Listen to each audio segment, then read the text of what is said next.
Innal hamdalillah nahmaduhu wa nasta'inuhu wa nastaghfiruh wa na'udzu billahi min shururi anfusina wa min sayyiati a'malina may yahdihillahu fala mudhillalah wa may yudlil fala hadiyalah. Asyhadu an la ilaha illallah wa asyhadu anna Muhammadan abduhu wa rasuluh.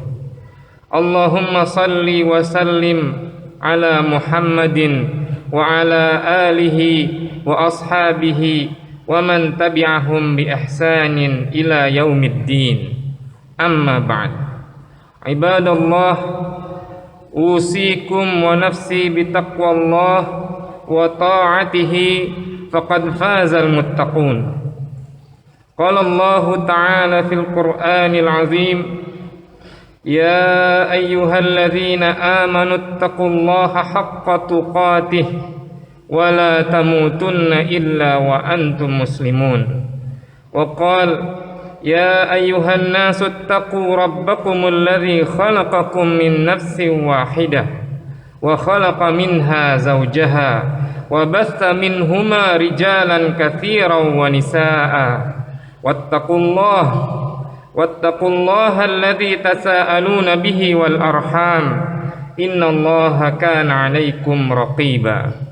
Wa qala ya ayyuhalladzina amanu ittaqullaha wa qulu qawlan sadida yuslih lakum a'malakum wa yaghfir lakum dhunubakum wa may yuti'illaha wa rasulahu faqad faza fawzan 'azima. Hadirin sidang Jumat yang dirahmati oleh Allah Subhanahu wa taala. Dalam memilih parameter kebahagiaan dan kesuksesan, umat manusia terbagi menjadi dua golongan. Golongan yang pertama yang menjadikan ketakwaan sebagai tolak ukur kebahagiaan mereka. Sedangkan golongan yang kedua yang menjadikan materi sebagai ukuran dan parameter kesuksesan mereka. Mereka yang menjadikan ketakwaan sebagai tolak ukur berlandaskan kepada kalam Allah Subhanahu wa taala bahwa manusia yang paling mulia ialah manusia yang paling bertakwa. Di dalam surat Al-Hujurat ayat 13, Allah Subhanahu wa taala mengingatkan kita, a'udzubillahi minasyaitonir rajim.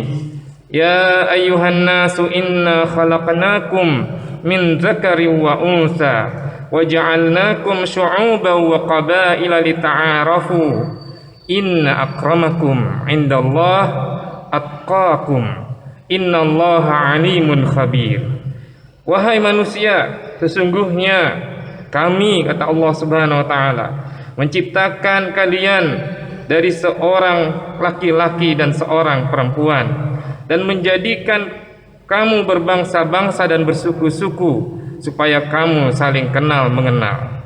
Sesungguhnya, kata Allah Subhanahu wa taala, orang yang paling mulia di antara kalian di sisi Allah adalah orang yang paling bertakwa di antara kamu.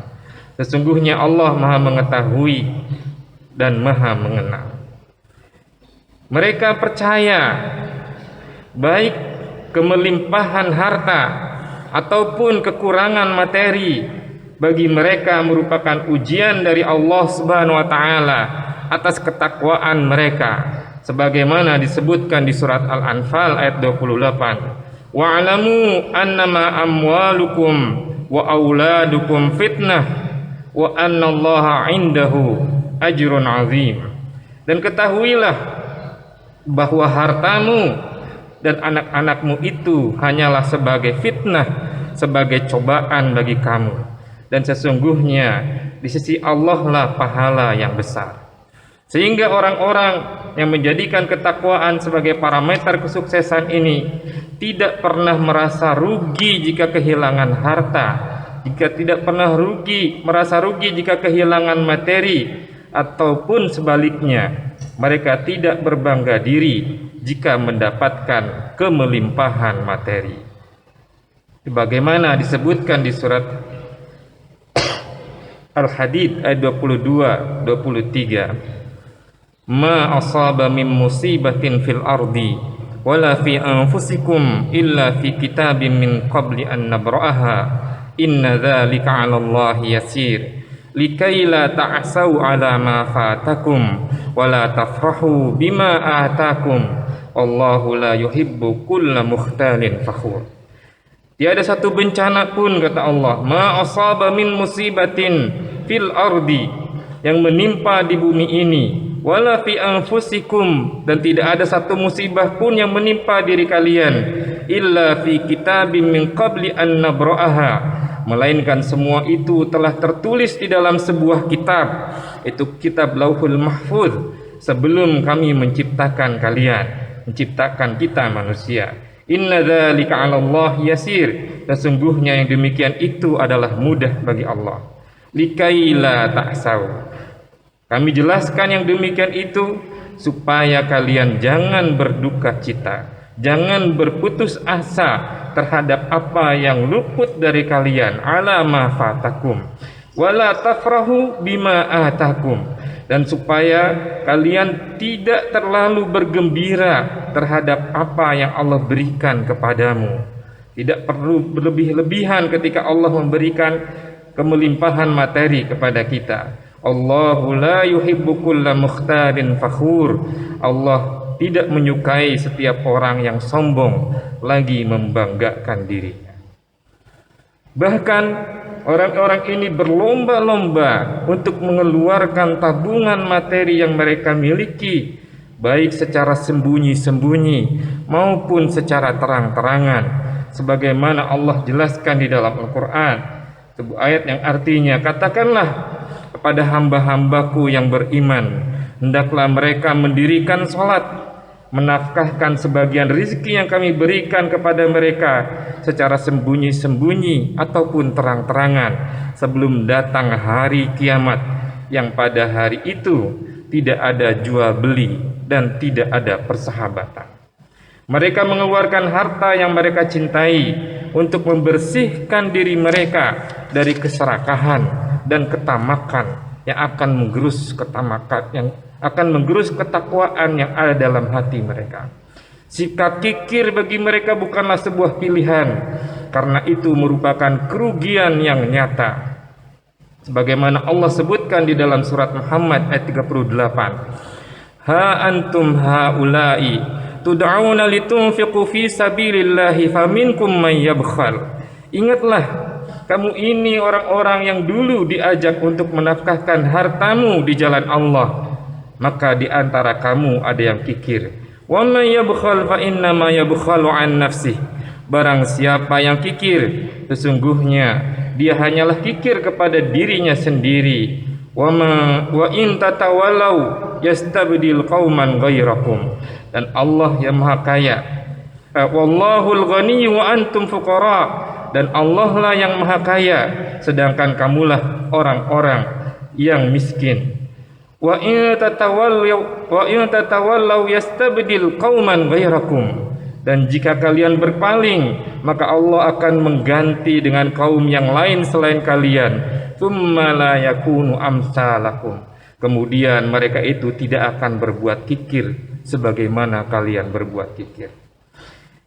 Mereka ini bukanlah orang yang membenci materi.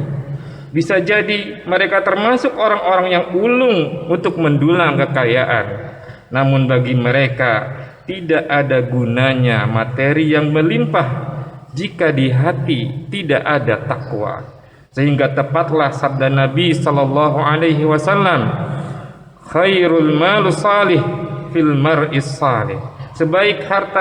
Sebaik-baik harta ialah harta yang salih di tangan orang yang salih. Hadirin yang dirahmati oleh Allah, golongan yang kedua ialah mereka yang menjadikan materi sebagai acuan bagi kebahagiaan, kesuksesan, dan dijadikannya materi sebagai tujuan dari hidup mereka. Golongan ini mengejar, bagi mereka kekayaan materi, gelar kehormatan dan kekuasaan adalah segalanya. Mereka merasa sedih jika tidak mendapatkan apa yang mereka inginkan, namun mereka merasa sombong jika sudah digenggaman. Bahkan mereka merasa dimuliakan oleh Allah Subhanahu wa taala jika mendapatkan kekayaan, namun sebaliknya mereka merasa hina jika mereka tiada mendapatkan harta. Bagaimana disebutkan di surat Al-Fajr, wa ammal insanu idza mabtalahu rabbuhu fa akramahu wa na'amah fa yaqulu rabbi akraman. Sedangkan manusia, jika Allah uji dia dengan harta dan Allah muliakan dia, Allah berikan kenikmatan kepadanya, fa yaqulu rabbi akraman, dia berkata, sungguh Tuhanku telah memuliakan aku.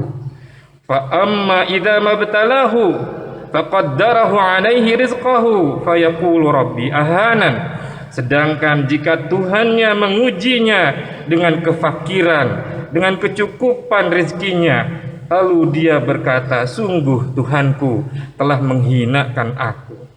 Di sisi lain, mereka tidak pernah puas untuk menambah pundi-pundi kekayaan mereka. Bahkan seperti disebutkan Rasulullah SAW di dalam hadisnya, "Lau kana libni Adam wadiyani min malin, labtagha wadiyan thalithan, wala yamla'u jawfa ibn Adam illa turab, wa yatubullahu ala man tab." Lau kana libni Adam wadiyani min malin, andaikan manusia, andaikan anak Adam itu memiliki dua lembah yang dipenuhi dengan harta, labtagha wadiyan thalithan, pasti dia menginginkan lembah yang ketiga. Wala yamla'a jawfa ibn Adam, dan tidak pernah ada yang bisa memenuhi perut anak Adam illa turab, kecuali tanah. Kecuali ketika dia sudah meninggal dan ditutuplah mulutnya dengan tanah, maka ketika itu manusia tidak lagi mencari harta. Wa yatubullahu ala man tab, dan Allah akan mengampuni siapa saja yang Allah berkehendak untuk ampuni. Mereka tidak akan rela untuk kehilangan sepeser pun dari kekayaan mereka. Bahkan andai kata mereka menguasai pundi-pundi kekayaan Allah Subhanahu wa taala yang melimpah tiada batas, sebagaimana disebutkan di surat Al-Isra, "Qul law antum tamlikuna khazainu rahmati rabbi idzal amsaktum khasyatal infaq wa kanal insanu qatura." Katakanlah, kalau seandainya kamu menguasai perbendaharaan rahmat dari Tuhanku, niscaya perbendaharaan itu kamu tahan. Kamu tidak akan bagikan kepada orang lain karena takut untuk membelanjakannya. Wa kanal insanu qatura, dan sungguh manusia itu sangat kikir. Dalam beribadah pun bahkan mereka menjadikan materi sebagai tolak ukur. Apabila mereka mendapatkan kebaikan dalam bentuk materi, ketika mereka merasa beribadah dan ketika merasa ibadah mereka bermanfaat, maka mereka mensyukuri ibadah mereka. Namun jika sebaliknya, ketika ibadah mereka tidak mendapatkan kekayaan materi, tidak mendapatkan harta, mereka kemudian merasa ibadah mereka sia-sia. Ini yang disebutkan di dalam Al-Quran, "Wa minan nasi may ya'budullaha 'ala harf, fa in asabahu khairun itma'anna bih, wa in asabathu fitnatun qalaba 'ala wajhihi, khasirad dunya wal akhirah. Dzalika huwal khusranul mubin." Dan di antara manusia ada orang-orang yang menyembah Allah dengan berada di tepian saja. Mereka jika jika ia memperoleh kebajikan, tetaplah ia dalam keadaan itu. Artinya jika dia ketika beribadah mendapatkan kemudahan dari Allah dalam kehidupannya, dia tetap beribadah. Dan jika dia ditimpa oleh Allah suatu bencana, maka berbaliklah dia ke belakang. Ketika dia dalam keadaan beribadah, lalu Allah berikan musibah kepadanya, dia merasa rugi karena tidak mendapatkan balasan kebaikan dunia bagi mereka dari ibadah mereka.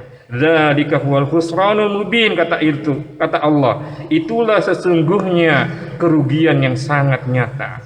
Mungkin di antara mereka akhirnya berkata, percuma saja rajin ibadah, percuma saja sholat, percuma saja puasa kalau saya tetap miskin.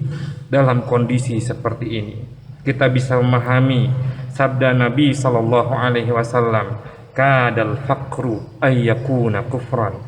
Hampir saja kefakiran itu menjadi kekafiran. Hampir saja orang-orang yang fakir, yang tidak memahami arti ibadah penyembahan kepada Allah itu jatuh kepada kekufuran. Sebagian di antara mereka juga ada yang menghitung-hitung pelipat gandaan infak mereka secara matematis dan berharap kekayaan mereka beranak pinak setelah berinfak.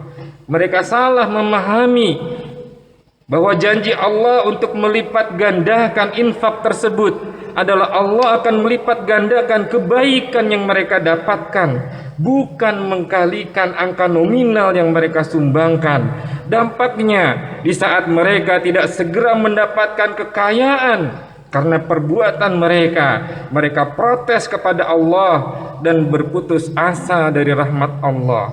Na'udzubillahi min dzalik. Hadirin jamaah sidang Jumat yang dirahmati Allah Subhanahu wa taala. Allah telah memberikan dua jalan kepada kita.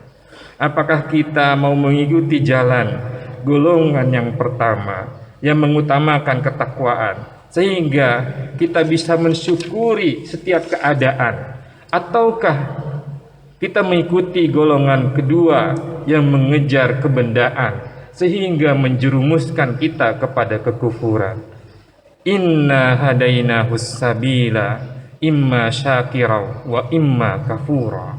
Sesungguhnya kami, kata Allah Subhanahu wa taala, telah menunjukkan kepada manusia itu jalan yang lurus. Namun di antara manusia ada yang bersyukur dan di antara manusia ada yang kufur. Hadanallahu wa iyyakum ajmain. Aqulu qawli hadza wa astaghfirullaha li wa lakum. Innahu huwal ghafurur rahim.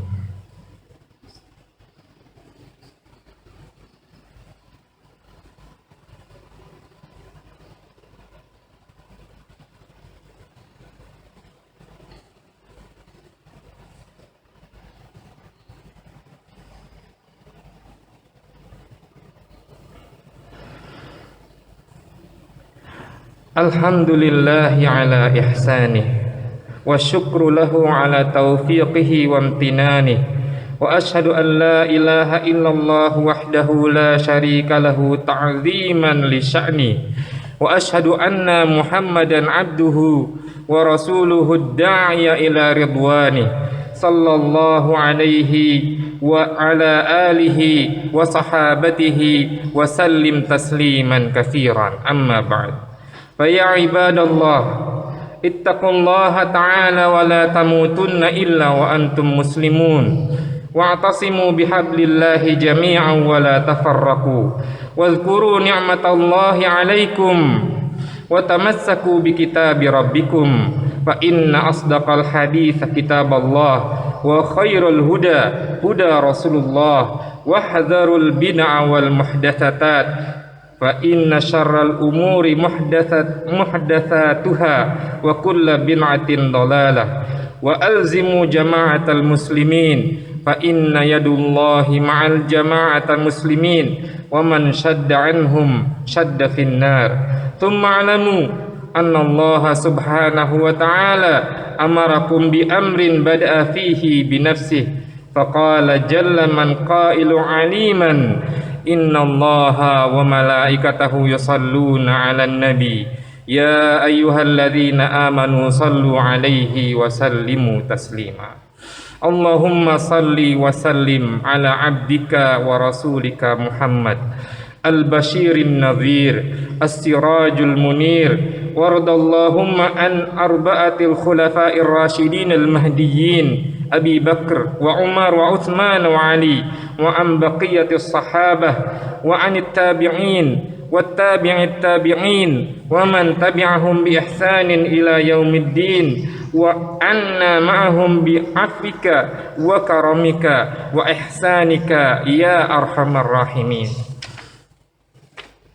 اللهم اغفر للمسلمين والمسلمات والمؤمنين والمؤمنات الأحياء منهم والأموات. اللهم أعز الإسلام والمسلمين وأذل الشرك والمشركين ودمر أعداء الدين وانصر عبادك الموحدين.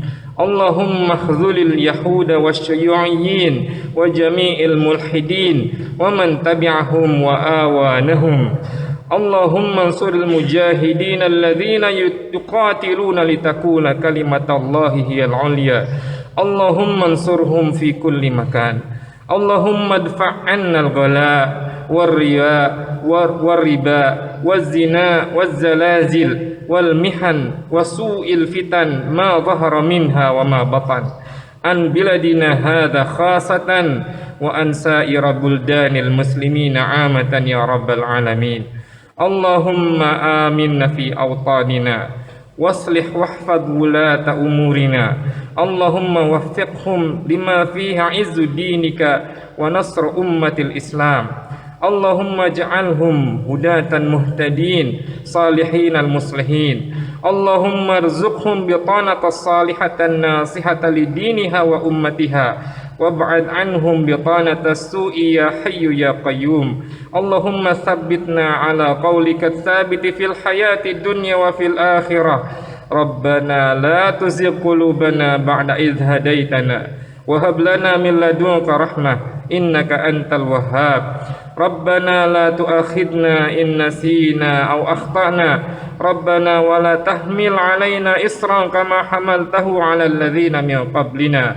ربنا ولا تحملنا ما لا طاقة لنا به واعف عنا واغفر لنا وارحمنا أنت مولانا فانصرنا على القوم الكافرين. عباد الله إن الله يأمر بالعدل والإحسان وإيتاء ذي القربى وينهى عن الفحشاء والمنكر والبغي يعظكم لعلكم تذكرون. وأوفوا بعهد الله إذا عاهدتم ولا تنقضوا الأيمان بعد توكيدها وقد جعلتم الله عليكم كفيلا إن الله يعلم ما تفعلون. واذكروا الله العظيم الجليل يذكركم واشكروه على نعمه يزدكم ولذكر الله أكبر. الله يعلم ما تصنعون. وأقيموا الصلاة.